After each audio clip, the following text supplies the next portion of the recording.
Wait for it. Okay, that was a long one tonight. You can never tell how quick it's going to take for this thing to hit start recording. Hey, all you crazy sci-fi and fantasy fans, it's time for your daily dose of shenanigans over here at the Blasters and Blades podcast. Just three nerdy veterans geeking out over our science fiction passions and fantastical fantasies.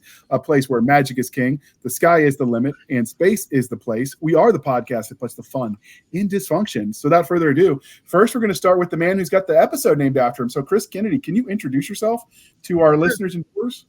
Sure. Hi. Thanks for having me. I'm Chris Kennedy, former naval aviator, an elementary school principal, now science fiction, fantasy author, editor, and publisher. That's me. All right. And because we're gentlemen here, next we're going to let the lady introduce herself. Okay. Diane Reed. Chris found me at Superstars a couple of years ago, and I had a partially written series going on, and then more recently, it's a 7-book series. I call it, and I'm an Air Force veteran, so my main character is a pilot, even though I didn't get to fly. So I'm doing a 7-book series. I was just about to turn in book 5. The first 4 are published when Jim McCoy decided that I needed to show Chris a trilogy that was published by a major New York house almost 30 years ago. And so I've been dusting that off, doing some very serious comprehensive copy and line editing because my writing style has matured a lot in that time, and just got the galleys turned in on the second one of that one today. And then once we get this trilogy in the works, then I'll be back to book 5 of the Seventh Shaman series. This trilogy that Jim McCoy dug up is very different. It's military political edge of a thriller sort of thing. The cover for the first book doesn't look like that, but that's what it becomes pretty quickly. So, and then the Seventh Shaman series is military space fantasy. Okay, and since Rob's been a guest more recently, we're going to let Paul introduce himself next. Hi, Paul Pyatt. I'm the author of the Abner Fortis ISMC series, 8 books long, number 9. Came out, I guess, on 9/1/23. Number 10's in the works, and after a pleasant discussion with my publisher, I've got at least 4 more in the works, at least planned. So I've also dabbled in some urban fantasy. That was my first trilogy. A little bit of horror, vampire horror, and some other standalone sci-fi stuff. I came to Chris Kennedy Publishing almost by accident. I joined the 20 books to 50K Facebook group and hung around there for a couple of years, trying to figure out how to sell more books on my own. And Craig Martell hosted a competition for interns. Had to write your best 500 words and a letter introducing yourself and why you should be picked up as an intern. And one day in January, a couple of years ago, I got a message from Chris himself saying, "Welcome aboard, intern." It's been an upward trajectory ever since. And here I sit. Nice. And this is a little known fact, but dear listeners, you have spoken after Rob's episode, and apparently we're not allowed to talk to each other without adult supervision because we got a little too nerdy for you. But, it wasn't our fault, Rob. Nick didn't supervise very well. Yeah, I didn't get any supervision from Nick. I got a lot of what? And really odd facial expressions, but no supervision at all. And he was sober, so we can't even blame that on the booze. It's just that he failed to supervise. Yeah. So can you introduce yourself if they missed that episode 2 weeks ago? My name is Rob Howell, and I'm a nerd. I'm a nerd who puts words on the page and helps others put words on the page. I started off writing late in life and have come to love it. It's been my career for almost a decade now, and I'm excited to have been a part of the Chris Kennedy crew for most of that. I met Chris Kennedy in, I think, 2016. We were at an HonorCon and talked about stuff at the bar there. I distinctly remember a conversation on the advantages, or rather disadvantages, of the FA-18, and that was quite an interesting discussion. I had a lot of fun. I remember it quite clearly. But I learned a lot from Chris along the way, and he's definitely helped a bunch of authors get better, as well as provide opportunities. And I went to him a few years ago, knowing that I kind of wanted to expand my work level. Not my writing. I can only write so much in a given day. My brain just stops contributing words, and I have other hours in the day. And I asked if I could help run the fantasy imprint, New Mythology Press, and he graciously gave me the opportunity, and I've really learned a ton over the past few years. And I hope I haven't been the worst possible of publishers over the time, but it's a lot of fun and another opportunity that Chris has given me. So great to be here to talk about the man, the myth, and my boss. That's one way to ensure you get a pay raise.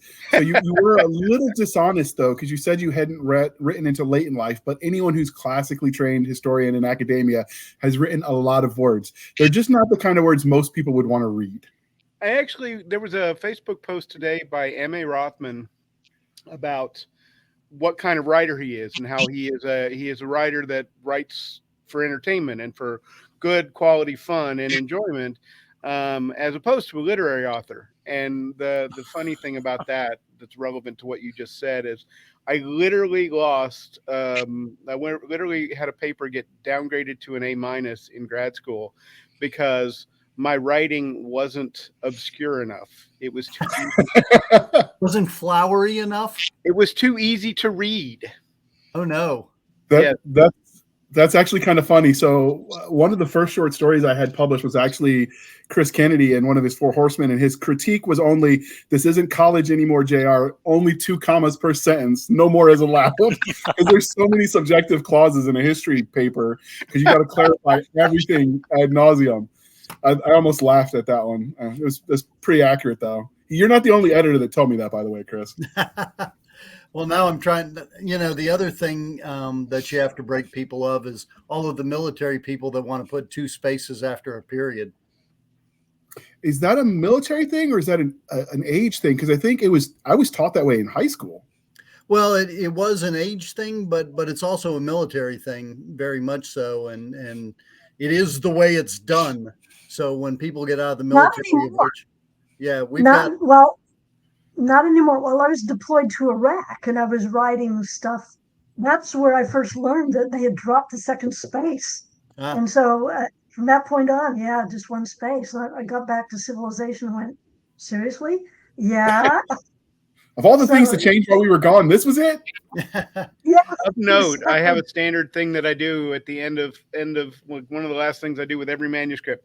Control H, space. So I get rid of all of those things because I accidentally do that every once in a while myself.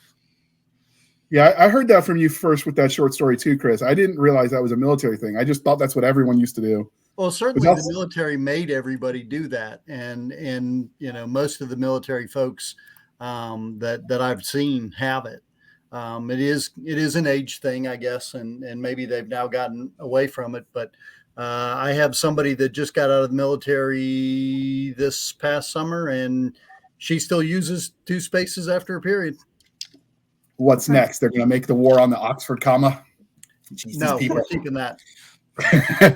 I just remember it was always Times New Roman 12 or bust. That was the motto with the 2 spaces. So, all right, we can get nerdy about the words, or we can talk about the reason we're here. So, Chris, we started this series of episodes. We started with 3 Ravens, and then you were the second one I asked because you're really busy, so hard to track down. But we wanted to start talking to some of the small presses that are out there, because most people don't realize there's some middle ground between like the big 5, or I guess big 3 now, however many are left, the big publishers, and then the guys that are just, printing the books in their basement, the small publishing that keeps the professionalism, but is able to be more flexible, I think, than somewhere like Random House. So how did you get into the game? Well, they say that I think it's 81% of the people have a story that they want to tell. I was always part of the 19%. Never thought that I'd write a book, never wanted to write a book. Finished my doctoral dissertation and went, hooray, I never have to write again. Well, it didn't work out that way. When we were bringing up our kids, I was always the one doing the science and math with them. My wife was always doing the creative stuff. She was pretty sure I didn't have a creative bone in my body. And then one day I had a story. I was driving home from work, and some of the things I had seen, it's like, well, if this, then that, then this, then that. Hey, China invades Seattle. And I was like, wow, that's kind of cool. I should write that down. And I was like, well, what am I going to do with that? I'm not an author. I don't know anyone in publishing. I don't have an agent. That's dumb. And I had pretty much talked myself out of it by the time I got home. And Sheila, my wife, said, hey, dinner's going to be a little late today because life. And I was like, oh, okay, well, maybe I'll pull out my computer and I'll just start writing. So I did. I grabbed the laptop, sat down at the kitchen table, started banging away. And she's like, what are you doing? And I said, I'm writing a story. And she's like, no, really, what are you doing? And I was like, but, and it was one of those things she'd never expected. I was not the creative one. So it just was weird. But then I put it together, wrote it, edited it, got it edited. Found somebody to do a cover, sent it to, 7,500 agents. Most of them said no. I'm still waiting to hear from the rest. At this point, 10 years later, I'm guessing they're probably not going to get back to me at this point. But so I said, okay, I'll do it myself. And I uploaded it to Amazon, and I waited until the family was all gone so that, if lightning struck when I hit upload, I hit okay, at least they wouldn't be injured in the blast. I did it. And then a funny thing happened. People bought it. And I was like, wow, that's cool. I need to do this again. So I wrote the second half. Then I wrote a science fiction book, and that one did even better. And I was like, wow, this is really cool. So I kept doing it.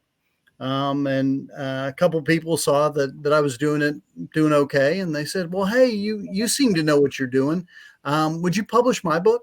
And I was like, oh, just kind of doing that. All right, sure, I'll do that. And then more people came up and said, hey, you're doing them, how about doing me? Okay. And I woke up one day and I had about 15 people I was publishing, and I was like, holy crap. I never wanted to be a writer, and now I'm a publisher. What? So, me being prior military, I embraced the challenge, took it on, and have tried to do the best I could with it. Learned everything that I could, got into advertising, got into a variety of different things. And before I knew it, I was publishing 70 books a year, which my wife said, hey, I was publishing about 50. And my wife said, hey, you need to slow down a little bit because you're doing too much. And I said, okay, sure. So the next year I published 70. And she's like, well, all right. You have a day job and you're doing all this. She said, pick one. So I did, and I picked publishing. She said, but you do need to do fewer next year. And I said, you're absolutely right. So the next year I did 70 again. And she's like, I don't think you know what the word less means. So I've figured it out a little bit. So I'm actually only going to have probably about 60 this year. But then we started doing foreign translations, and we're going to have about 300 of those. So I don't know less. All right. And so before we do the religion questions, because Stabby will kill me if I don't. So what's the story of your logo that you use for your publishing house? Well, we wanted something that was, kind of science fiction-y, kind of fantasy. And we ended up, one of the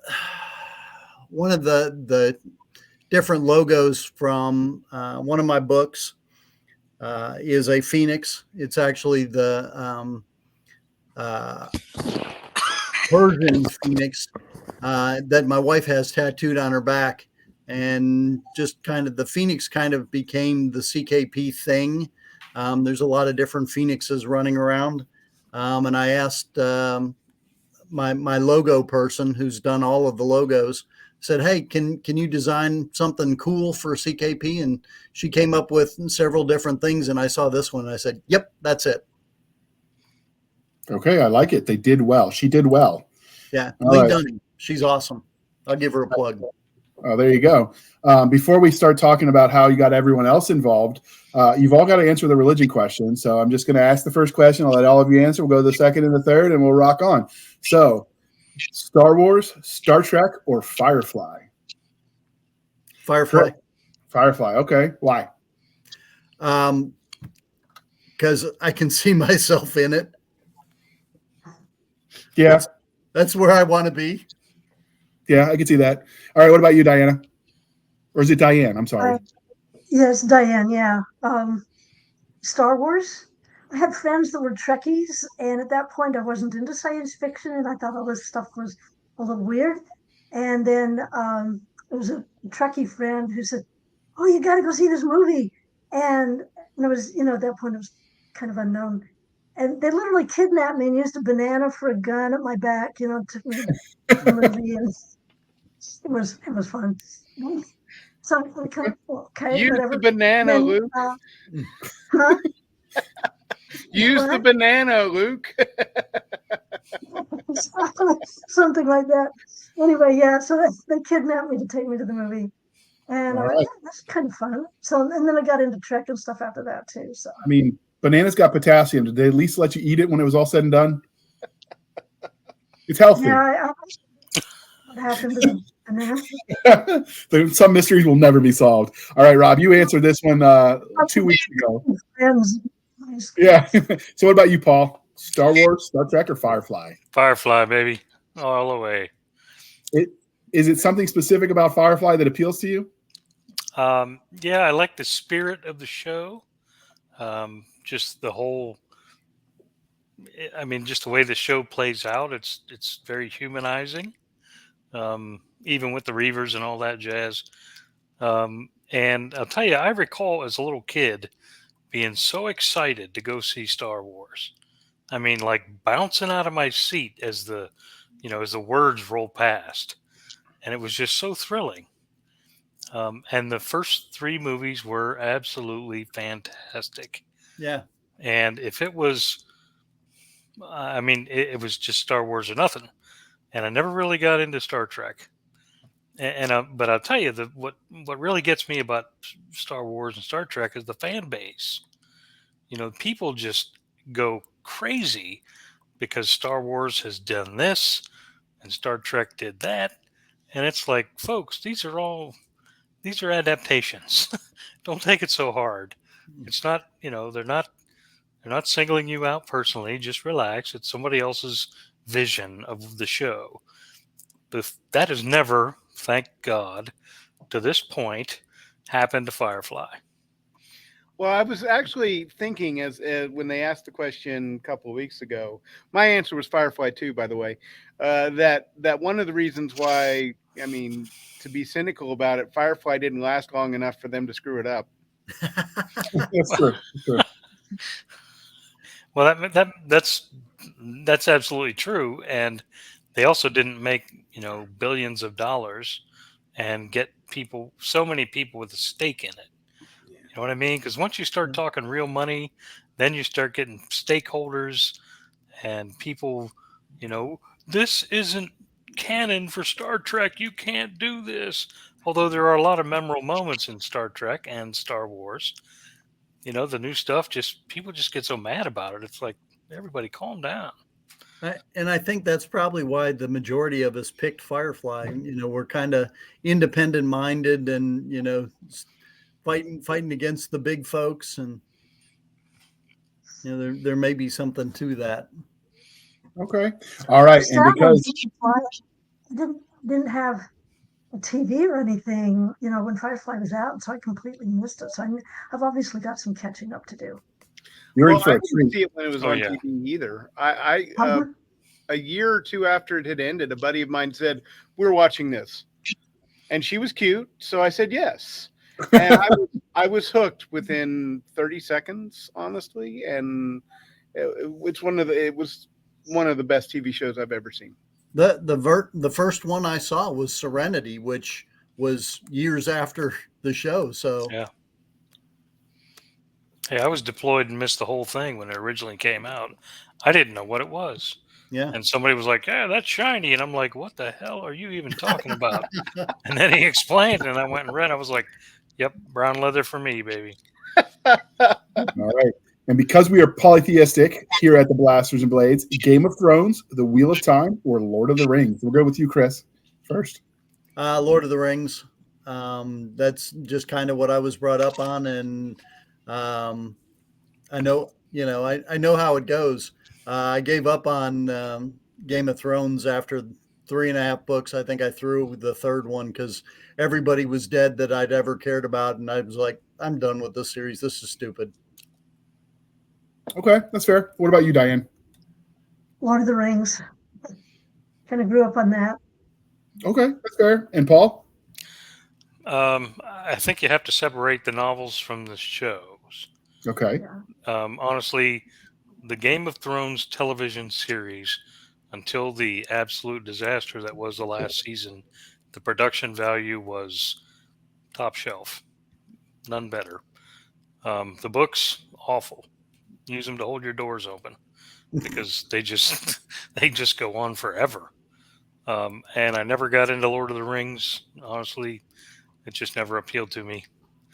And I can't even recall what the third choice was, but that ain't it either. Wheel of Time. Yeah, The Wheel of Time. I tried to watch like the first 2 episodes and just didn't understand it. So if you had to pick your favorite fantasy franchise, what would it be? Probably Game of Thrones. Because as long as it's not the novels. Okay. All right, and we've added a new religion question. Rob, again, you got the answer recently, so you get to be quiet on this one. We are civilized here at the Blasters. Well, we still want to know what he said. I mean, okay, you can answer it, Rob. Your boss has spoken. I mean, it hasn't come out yet at this time, so I don't know what he said. All right, so I said Word of the Rings. We are not knuckle dragging troglodytes. I don't care what Miss Stabby says. So coffee or tea, and how do you take it? Chris? I don't drink either. What? All right, where's the eject button? Hey, that's what I said too. Are you going to eject me too? I like you. You get nerdy on history with me, so you get to stay. I guess he gets to stay. What do you drink for caffeine then, or is it just all water? Diet Pepsi, and I'll drink it. I'll drink it at 4 a.m. when I get up. Okay. What about you, Diane? Dr. Pepper. What? I thought it was like required for writing. Like they issue you your pen, your notebook, and your coffee. This is my favorite stay awake juice when I'm writing. I get it from. Okay. Energy drinks. Yeah, and it's all natural. Okay. What about you, Paul? You gonna save the panel? Tell me you drink coffee or tea? I'm retired Navy, man. It's coffee all the way, cream and sugar. Okay, drink but it up right to the minute I go to bed. You drink it as sludge, where it's got to be strong enough to hold the spoon up. Well, I let the unwashed cup take care of that. I remember I got in the most trouble ever with my stepdad when I made the mistake of cleaning his coffee cup. He was a career Navy man too. You'd think I'd murdered his mother. Right. I think I might have gotten less of a punishment for murdering his mom than I did that day. If I'm being entirely honest. All right, Chris. So you started off as a solo publisher, just publishing yourself. And I have to say, if you haven't read the Occupied Seattle duology, some of the best fiction I've ever read, I still tell people that, especially, I can't read science fiction. I just read military thrillers. And I'm like, start here. You're going to be hooked. It'll transition. You'll love it. It's a little scary, though, when you start seeing some of the stuff you predicted happening, like the dam in China going. Yeah. I think I messaged you that day that happened and told you weren't allowed to write anymore because I don't want any other stuff to happen. It wasn't supposed to be a game plan. There's a meme floating around about, the science fiction writer creates the worst thing ever, and this is why you should never use it. And then the tech company says, oh, we're going to make the first ever worst thing ever, and this is why you should buy it. Yeah. So how did you transition from just publishing yourself, which is a huge learning curve to start with? And you did that 2015, I believe, back before all the groups existed to help you. 2014. Yeah. Okay. Yeah. Well, I was prior military, and I didn't know what I needed to know, but I knew how to find out things, and I just went at it. Okay, so how do I publish a book? Okay, you need to do these processes.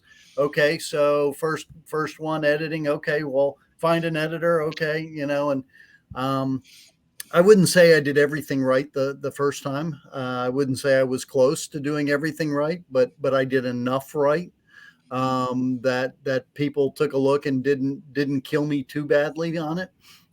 Some people did go, well, obviously this is a first book, which it was, but I did follow all of the right processes that a trad pub would have done.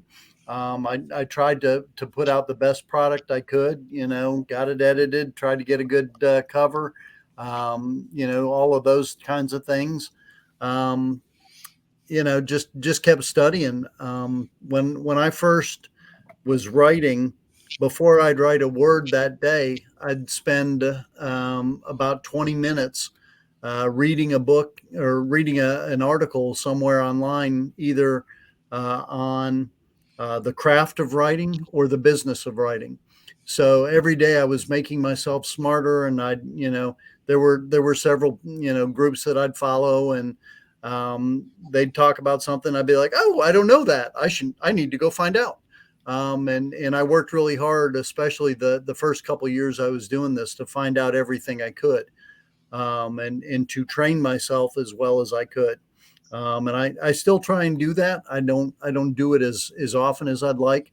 But then I try and put up articles for all of the authors at CKP to look at too, that hopefully will help them with either the craft or the business of writing. Yeah. Okay. So have you re-edited the Occupied Seattle duology? Because what I read was pretty good. I did. I read it like 3 years later, and I couldn't read it. I'm like, this is awful. This is horrific. This is the worst thing ever. How did people like this? And I stopped. I was in the middle of writing a book, and I had to stop and go through and get all of get those books re-edited, because I just couldn't stand to have them have my name on it and be as bad as they were. I thought they were great when I wrote them. I got better. Okay. Well, what I must have read the re-edited, because I didn't notice any of that the first time. I think Stephen King said your first million words are crap. And absolutely, I agree with that. I went back and sure enough, ooh, that's not so good. I need to fix that. And then I wrote a book with David Weber. I've actually written several now. And he showed me a lot of things that were very helpful, that I've tried to pass on to folks. So as an author, I'm a whole lot better now than I was. I am now up to almost 6 million words written. So I've passed one. I would say so. So at what point in time did you branch out? Because when you first started, you were mostly doing military science fiction, because that's what you were writing, which makes sense given your background. At what point did you branch out to all the other imprints that you have? A lot of those were started when I started out as a publisher. You got to remember, I didn't really have a game plan as much. So I took on several different things. I actually have quite a few more imprints than anyone really knows about, because I was involved in a kind of a training thing. I started as a member to try and get myself trained in the business of writing and speaking. And while I was doing it, I was the only one of the group that I had actually published anything. So I took on some of the other students as clients, and I published them. so I actually have like 12 or 13 imprints. But I've been trimming back to the ones that are most important. The science fiction, the fantasy. We have a separate one for our Four Horsemen universe, because it's outgrown just about everything else. Um, and there's a couple. We had a Wild Stallions for romance. That really didn't sell a whole lot, so we kind of trimmed that back. A couple others like that we played around with to see, throw some spaghetti at the wall and see it'll stick. And that didn't really stick very well. And we went, yeah, okay, that's dumb. Let's not do that. Okay. So we've got Paul and Rob and Diane. So how did you guys, you mentioned, Diane, that it was the World Star, but how did you guys get it? Are you here as just as authors, or do you also work for the company as well? I'm just an author at this point. Okay. It was interesting how I met Chris. I was working on this series and was expecting to have to self-publish, and I wasn't even thinking about marketing. I'm a very slow writer, and I thought I'm not even going to start thinking about really putting it out there until I've got the series just about finished. And because I wanted to be able to release them at in reasonable intervals, and so I was helping at the appointments desk. And from what I understand, Chris, somebody pitched. So here's what happened. So I was Here we go. at Superstars, and one of the things I was doing was I was taking pitches from writers, and one of the other Superstars staff members came in and said, "Okay, there's one more pitch that you need to hear, but she doesn't know she's doing it yet." And I was like, "What?" She said, and they said, "Well, she's the one that's working at the desk there, and she's got this series, and she really is kind of shy, and she doesn't want to approach you, but you need to make her tell you about it." And I was like, "Okay, I can do that," and so I did, and I was like, "Okay, I'll take it. When can I have it?" And she was like, "But what?" So Diane, you sent me the whole manuscript, which is, most publishers ask for the first 2 or 3 chapters, the first 50 pages. And so I'm kind of picking my jaw up off the floor. And it's been a while since we all know that I'm not that. most publishers. Right. Well, I've only dealt with a big New York house to that point. So, and that had been several years ago. So the previous impression was still there. Anyways, I had to clean the first one up because it'd been a couple of years since I'd even really looked at the first one because I'd moved on. And so I took a couple of weeks to kind of clean that up and send it off. So, and the rest is history. So and what was when you talk, pardon? Go ahead. Well, he asked me how long each of the books was. And when I told him how long book 3 was, he says, "It's kind of long." He said, and then he grinned at me and says, "Would you get paid for one book or two?" So that's now books 3 and 4. She's like, "Oh yeah, it's 200,000 words." I'm like, "Hey, that's a great 2 books you got there." She's like, "What?" It's only 1 book. You didn't hear me right. She said it's only 1 book. I said, "Yeah, well, would you rather get paid once or twice? Because that's 2 books." So 2 books. So what you have the ability to compare, like working with a small publishing company versus working with like the big 5 or whatever it is. Nobody can keep track anymore. Everyone's merging with everybody. Tor. So what was if you had to compare the two, like speaking as an author who's worked for both? I am enjoying working so much with Chris. Here, I'll stick my fingers in my ear. So much easier to work with than the folks at the publishing company that will not be named. I signed a contract for 3. It was a 3-book contract in January of '94. The first 2 books were written. The third one had a couple of chapters written, and I knew it was going to be extremely, extremely research intensive. They wanted that book turned in by October of '94, and it wasn't even going to be published until September of '97. Wow, that's a long time to And wait. yeah. And I was and So I in was in living the at my first year, keyboard. how many books did you have published with me? Pardon? In the first year, 4. 4. And I probably would have had 5, except that then we had this little interruption courtesy of Jim McCoy. So, and talk about going back and dusting your stuff off. Oh my gosh, after 30 years, I was totally embarrassed that this company had put those 3 books out with my name on it, which is why I completely reworked them before turning them into Chris. I'm sure the covers are better too, because I've seen some of those Trad Pub covers. By far, I've only seen the cover so far for the first one of these, and I'm totally in love with it. And knowing that the same artist is going to do the other 2, I can't wait. So I'm just drooping in anticipation of what the other 2 covers are going to be. So the cool By far better covers than what the big New York house put on them. So the cool thing is if you go to somewhere like Goodreads, they track the old covers even if you upgrade it. So you can compare what Chris puts on covers now and the way the art has improved to what he put in the beginning.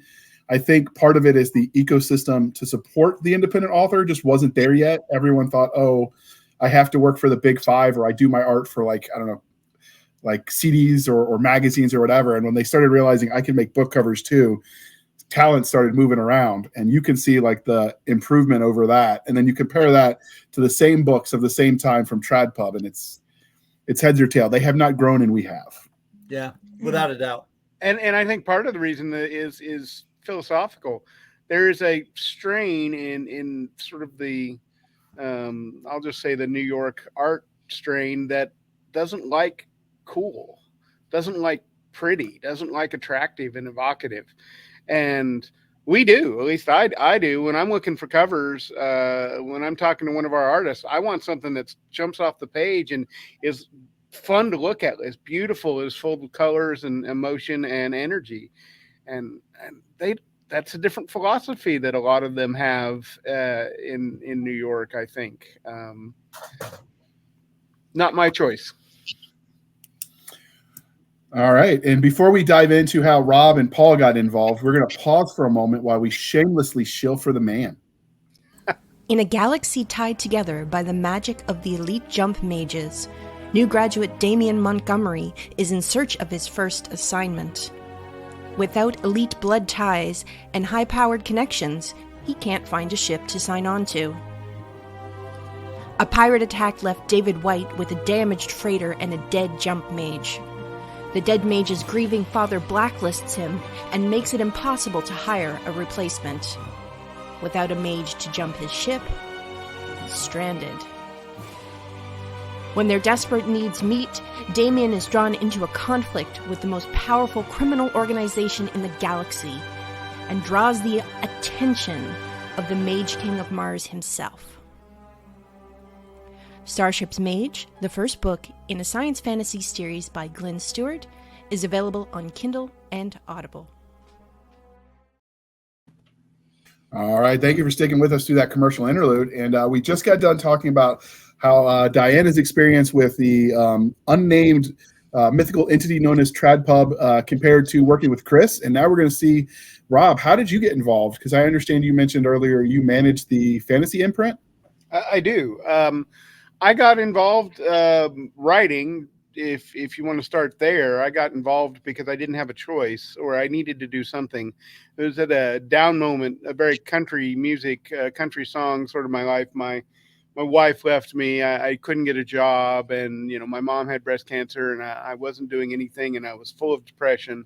And I started writing so that I would have something to do every day, some sort of job to do every day, and push me out of that depression. And it helped. I'm still here. And we're very happy you are. I thank you. And along the way, but part of my process is I started this with the intention that this was going to be a job. So I went to LibertyCon and I checked out all the people there talking about how to do it as a job, and people like Chris and so many others there talking about how to make it work as a business as well as a writer, and listened and learned. I'm a slow learner at times because my best learning style is to throw myself into the pit and then woggle around and make every mistake possible and then jump out knowing what I'm doing until I jump into another pit and woggle around for next set of mistakes.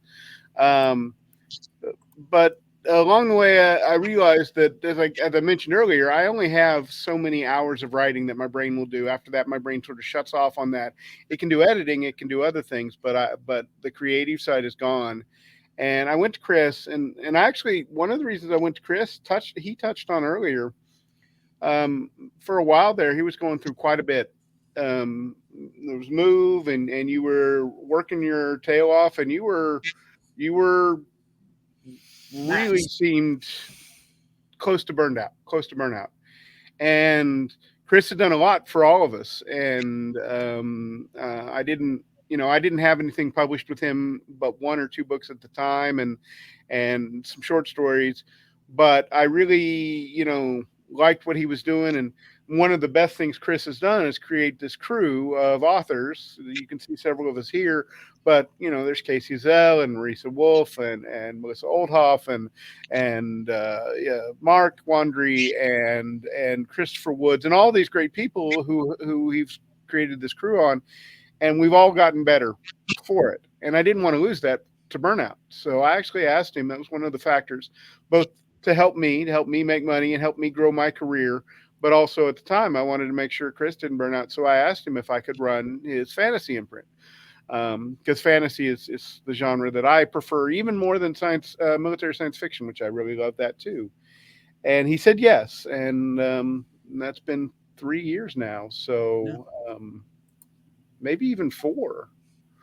It's been a while.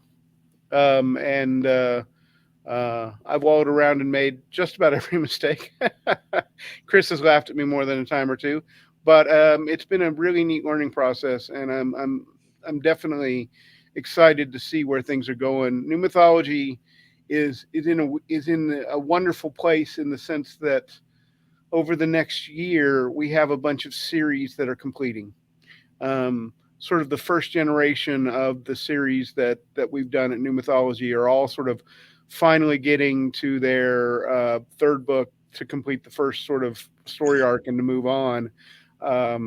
Scott Huggins, his Responsibility series is coming out.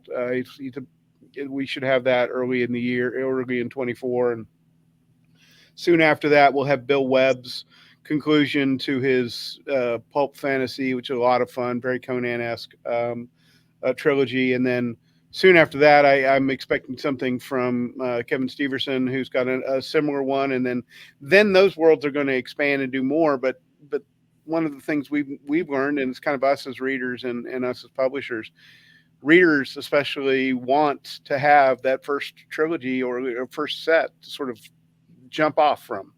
And I'm excited that sort of the first gen of that for New Mythology is finally getting to a point where we can do that. And we've got a huge jumping off that'll happen, I think, in 24 and forward. So I'm really excited about that, especially.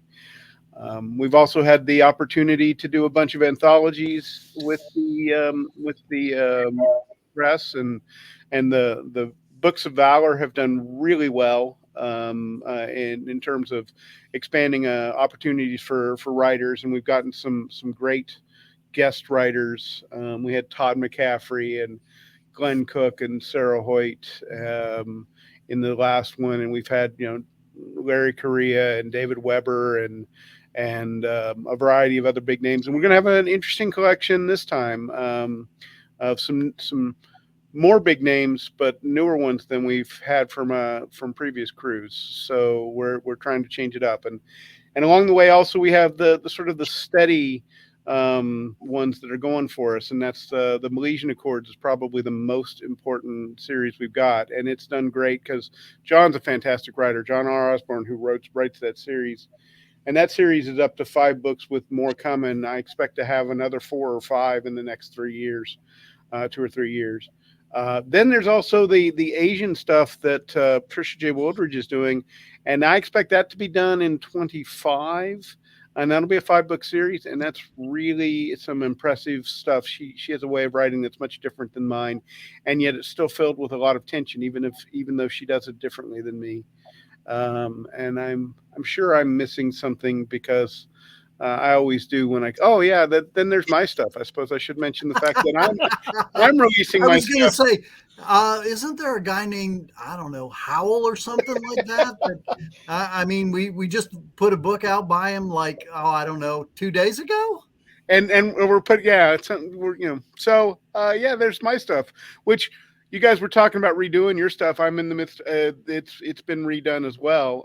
A Lake Most Deep was my first novel, and I did exactly the same as you guys were talking about. Is oh my god, oh, I really don't want to see anybody to see my name on this anymore. So I did a re-edit, and the easiest way to tell that I've gotten better is that I know I didn't cut anything important. I added some things to strengthen the story, and I still came out 16,000 words out of 102 less than what I started with in the first one. So, and it's just a much more efficient, stronger, faster writer.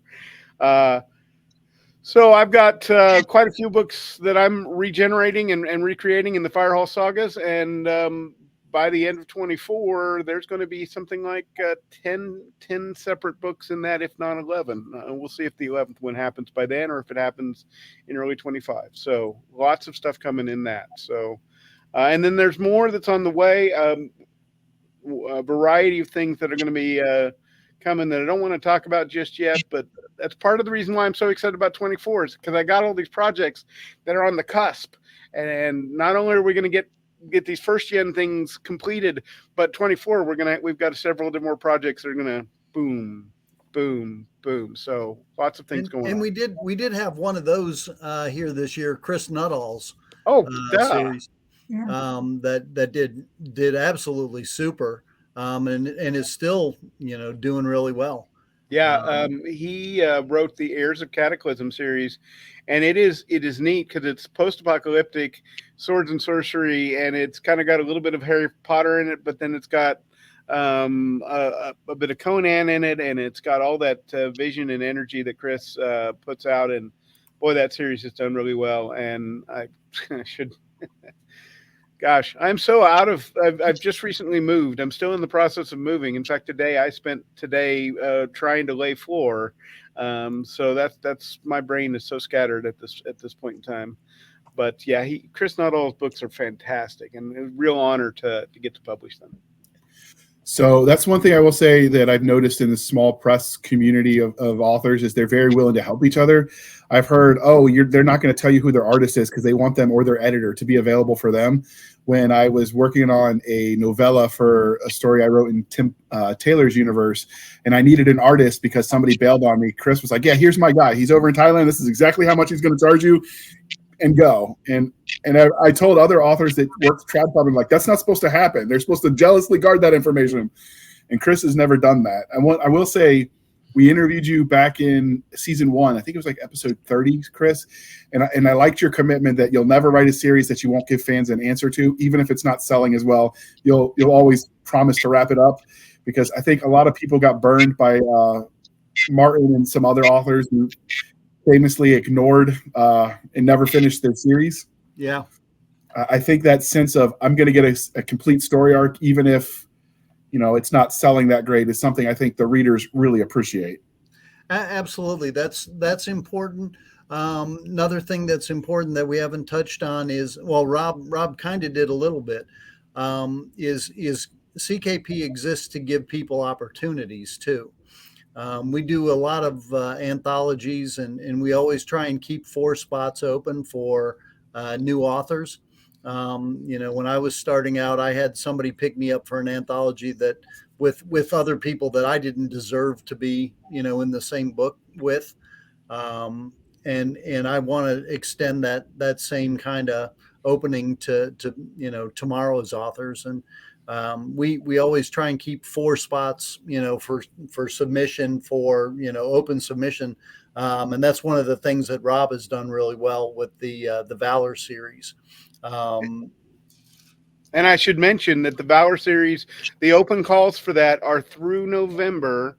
And if you go to the Chris Kennedy Publishing website and go to the blog there and look for anthology calls, all of the Valor anthologies are listed there with all the instructions, the theme, all the submission guidelines, and everything like that. So take a look there. More stories means better anthology and more opportunities to read cool things. So send me stuff. And I'm a sucker for short content, as this podcast community that listens to us babble knows. So we'll have to have you guys come back for those anthologies come out and get some of the authors and pimp that stuff, because I really love short fiction. Unfortunately, one of the best Four Horsemen short stories that I've gotten. We've done 12 anthologies in the Four Horsemen universe. So that's 12 times 14. Somebody do the math. It's 150-ish. One of the best ones we've ever had is yours. I think it actually got nominated for the reading list for the Hugos that year. But there's been another one of yours. I've seen your name in the Hugo reading list a couple times, your publishing house. So you're doing something right, which is, I mean, hopefully that means something, because I don't know that anybody cares about awards anymore. They either like it or they don't. I think they've been burned out too often. Yeah. But you guys have done okay with the Dragon Awards too. Didn't you guys make the finalist for a couple stories this year, I think? I've not this year, but we've I don't know. I think Mark Wandry has 4 finalists. He leads finalists that haven't won one yet, and I've got 3. And then there's John R. Osborne, who has at least 1 and maybe 2, right? Yeah. Casey Azell has some. We've had a lot. Haven't won one writers. yet, but we're still trying. Well, then there's always 2024, and we'll campaign for it. We'll have to have you on to pimp out your nominations right before that goes live. We'll do the Chris Kennedy slate. Well, there you go. All right. So I do like that you do that sense of community, and even when you have to reject stories, you were nice, because they say you're not a real writer until you get your rejection letter. And for most indies, we publish ourselves. It's not really a thing. And I remember I sent one to your anthology, and it violated the canon because I didn't know what was coming out soon. Because with your anthology, sometimes you had books in the works that you could unknowingly step on that, but obviously you can't tell people, oh, this is about to happen, right? Because then you ruin it. So you gave me my first rejection letter. You're like, sorry, not this time. Well, I'm still waiting for some books from you from like 8 years ago. You pitched me something with another guy, and he failed, and I don't even know where that guy is. Yeah, I said yes, and I haven't seen him. That is, I haven't gotten a fantasy story from you. When do I get to reject you? That is the danger of co-authoring. You have to pick your partner correctly, because if they bounce, you're in gray area if you ever try to publish that, because you kind of did stuff together. So live and learn. But last but not least, Paul. So how did you get into the CKP family? Well, I mentioned it in my intro that I had gone through 20 books and met Chris that way. And I had 2 Abner Fortis novels written and self-published, and a third one about halfway done. And so after I got the welcome aboard intern message, I sent him those 2 novels, and he sent them back and said, rewrite them. And here's the style guide. And so it wasn't long before I had those rewritten and the third one finished, and have added 5 more to the list. 6 more tomorrow. Yeah. By the time this airs. The 10th book in the series is about halfway done. Like I mentioned before, I got 4 more planned after that, and a spin-off series and some other stuff that I'm working on. But it was, I was welcomed fully into the factory floor with the rest of the writers and editors and publishing types,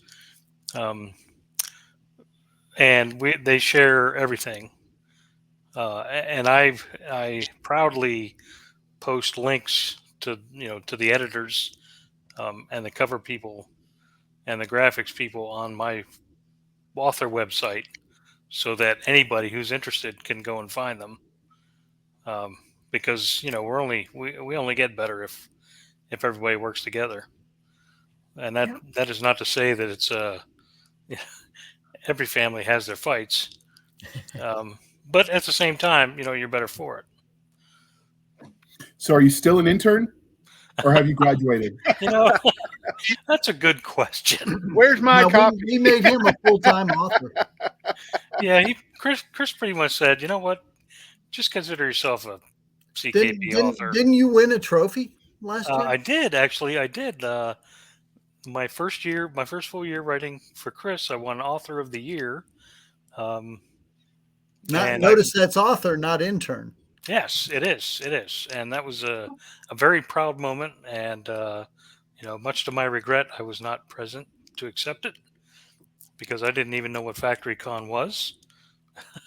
Now that I know, and there are prizes to be won, it's looking more and more likely that I'll attend. But yeah, I had a lot of success early, and a lot of people helped me out with that.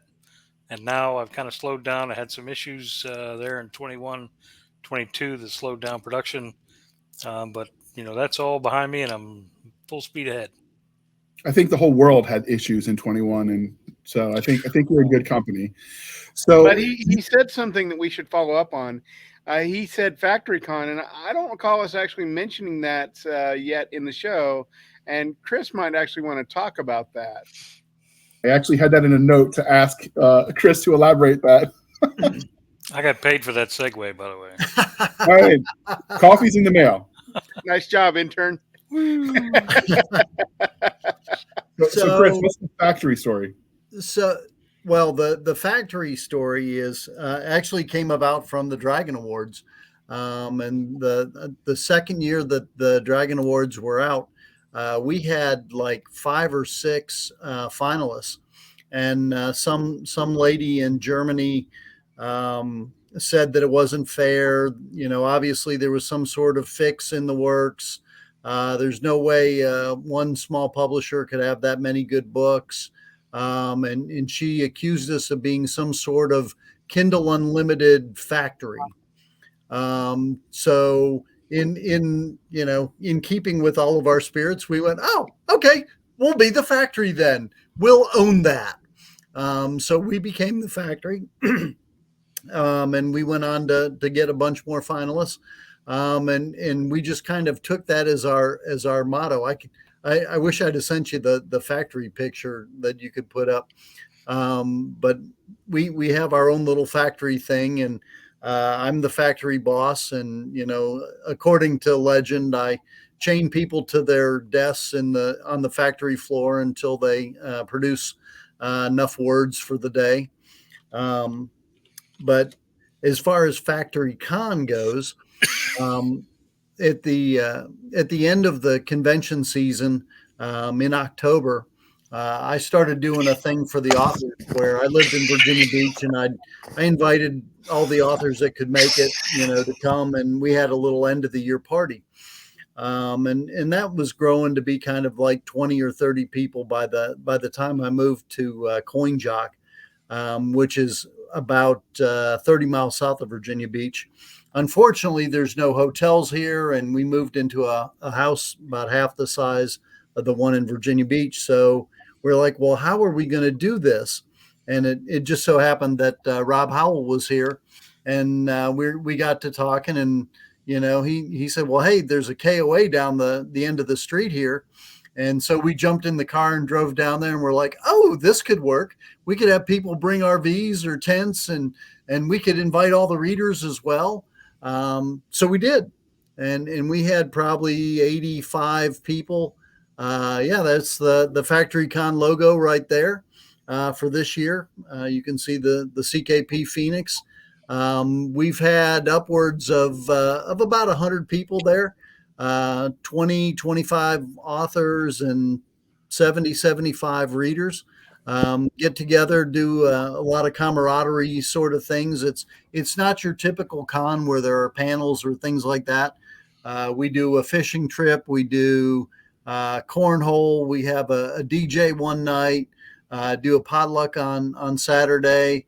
Mark Wandry and I do Sunday morning breakfast. So we have a lot of different things. Book show on the Saturday.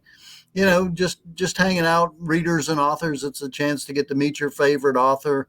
The authors, usually get together and chat about stories. We've birthed more series at Factory Con than just about anything except Dragon Con, I think, which only has has more because it's been going on longer. So it's a good time. It's October 20th to 22nd. There's still a couple spots at the campground, which is KOA West Currituck, and anybody that wants to come is welcome. It's a beautiful sight. Get to look right out there at the sound and on a early morning with the sun glittering off the waves. It's really neat. So that's it. Is there a website for Factory Con, or is it linked to your CKP website? Because I'll link to that for people. It's actually from the Factory Floor Facebook site. There is another Factory Con website, and I'll send that to you, and you can put it on. All right, we'll link to all the Factory Con stuff for you guys. If you're interested, check it out. If nothing else, you can camp with a bunch of nerds, and what could possibly go wrong there? So Rob, I got to ask, is it true that the reason you bought the house that was a former funeral home was for people that were disobedient in the factory so Chris could just make things go away? Is there any truth to that rumor? I can neither confirm nor deny that. Okay. Man, I was hoping we could break some news here, but I guess, the FBI might be listening and it could get ugly. I get it. Yeah, and I don't want to talk about any dead bodies that might or might not be in our basement. All right, but are you ever going to unearth the crematorium in the basement? See if we can get those ghosties on air. I mean, you did promise. Well, we'll see. We'll see. The ghosts get to do what they want, and although I did like the story idea. That's it. I need another story, but I kind of walked around from our conversation last time with, that's a pretty good story idea. Write the story of a devil whose sole job is to get ghosts to go back to bed so they can do their haunting later on without being tired. So I think Pixar has something similar with the Monsters Inc. Yeah, exactly. So Ghosts Inc. There we go. So, all right. So we've talked about all of your involvement in CKP, and Chris, you've told us how you came to be. So given that you've been writing since 2014, when did CKP become a thing? Well, CKP was originally designed to be me, Chris Kennedy Publishing, to publish me back in the day.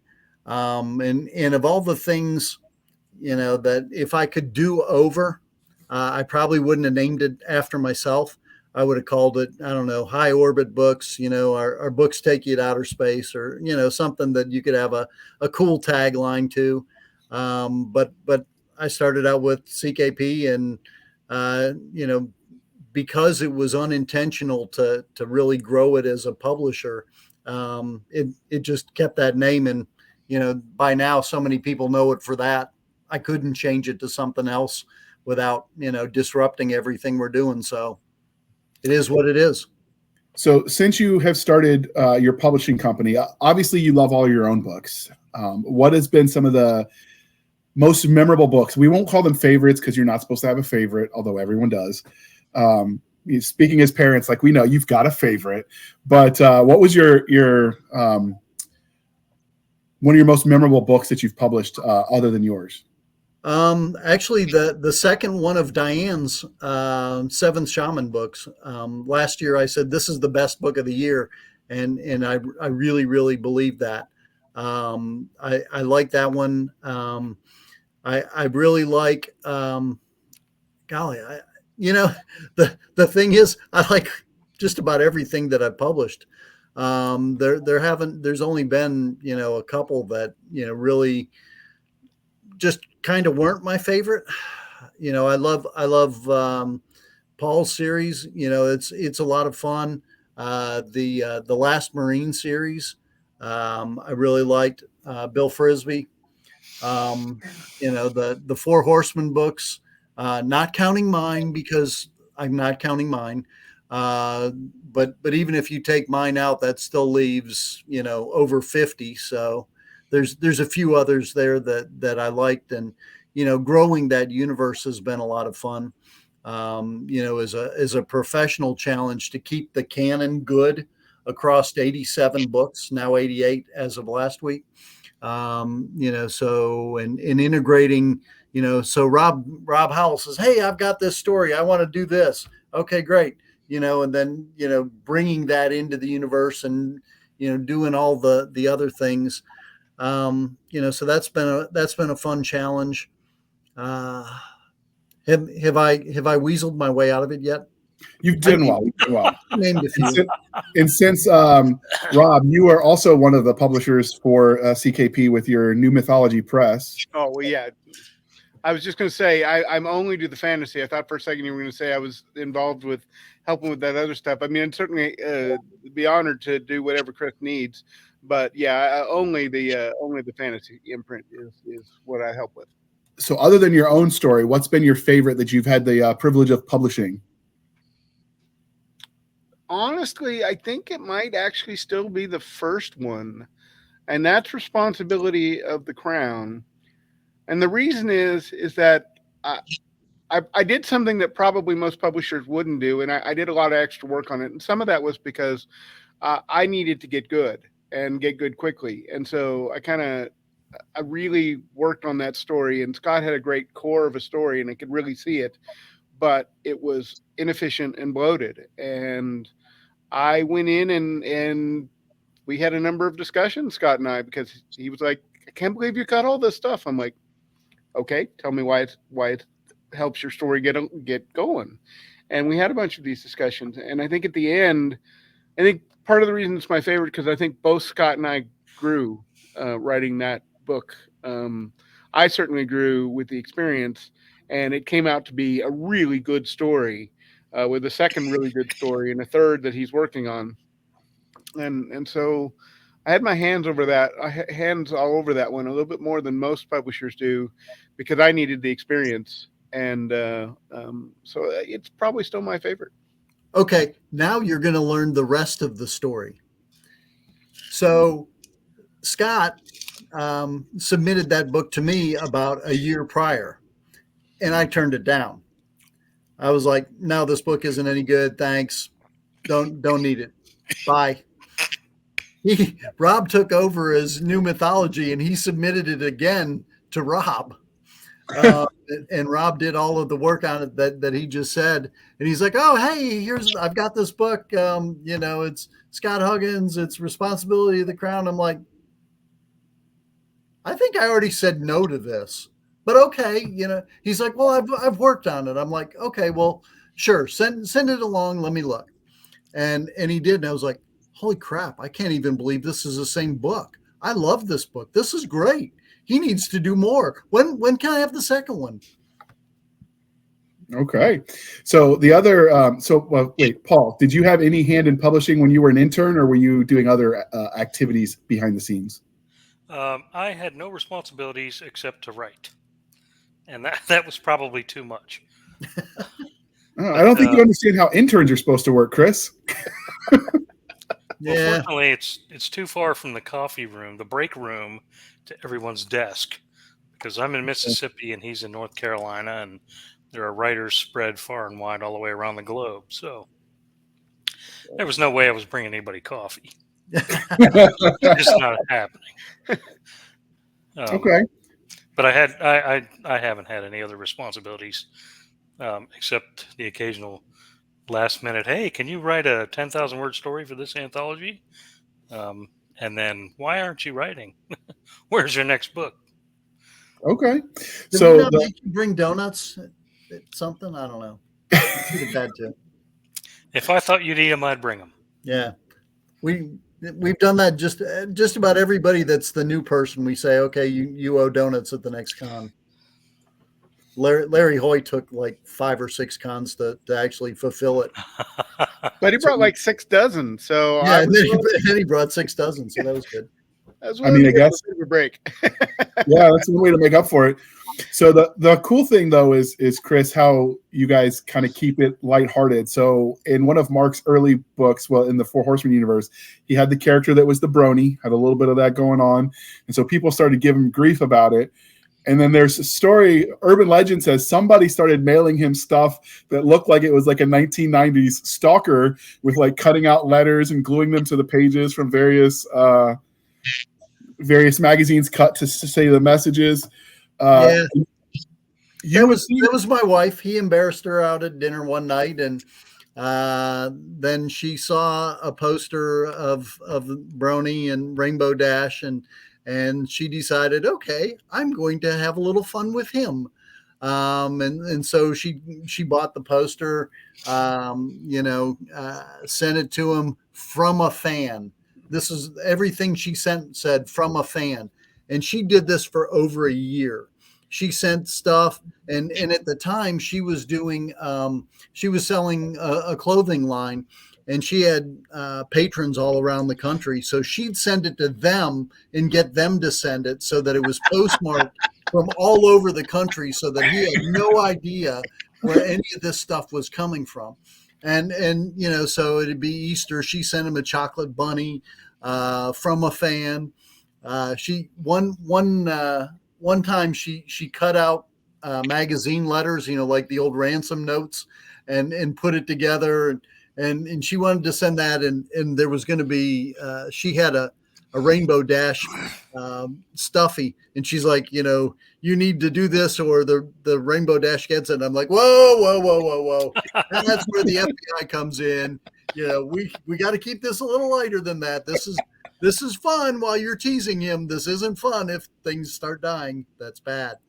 So she made a different note, and it was funny. And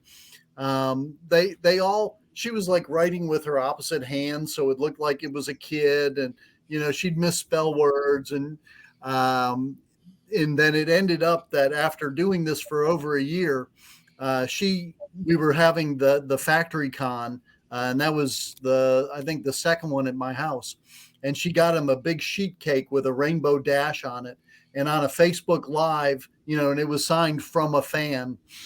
She presented them that on the Facebook Live, and he looks at it and he's like, "Oh my God, the fan got it from here." And her husband's or his wife slugs him and goes, "She's the one." And they're in front of a couple hundred people. It was a great unveiling, and it was a lot of fun. He took it really well. But he did, and I lived rent-free in his head for a year. He never got figured out.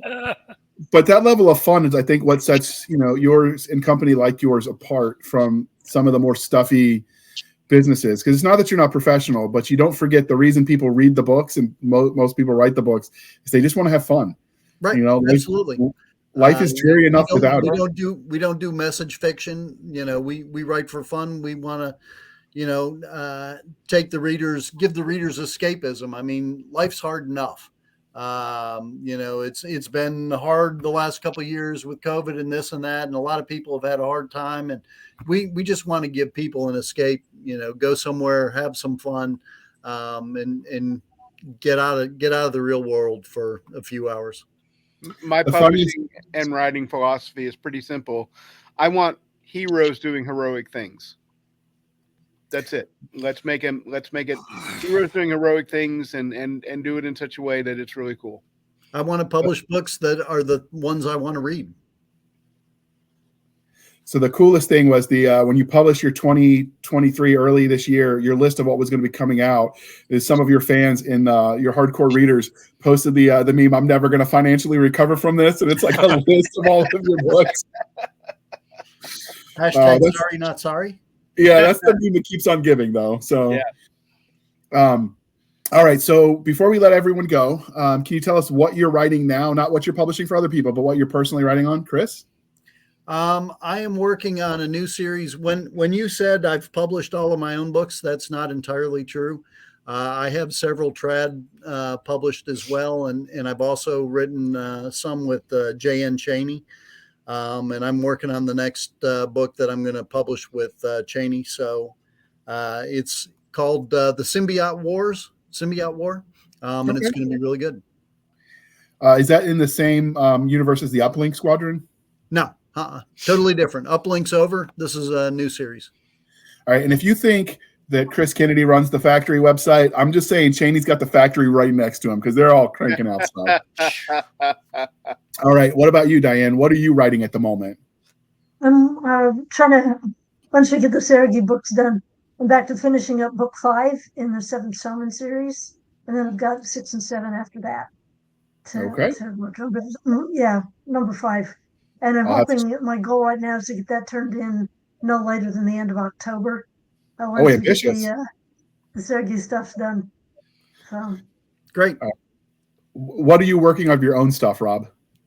Right now I'm writing, well, by the time this is over, or this has been released, I'll be done with Farewell My Ugly, which is the next Edward novel. And I will probably be working on my next Forrester's novel, Four Horsemen universe story. I need to finish that. Decided it wanted to be a 3-book story arc, and I need to, like Chris was talking about, we want to finish the story arcs for our readers.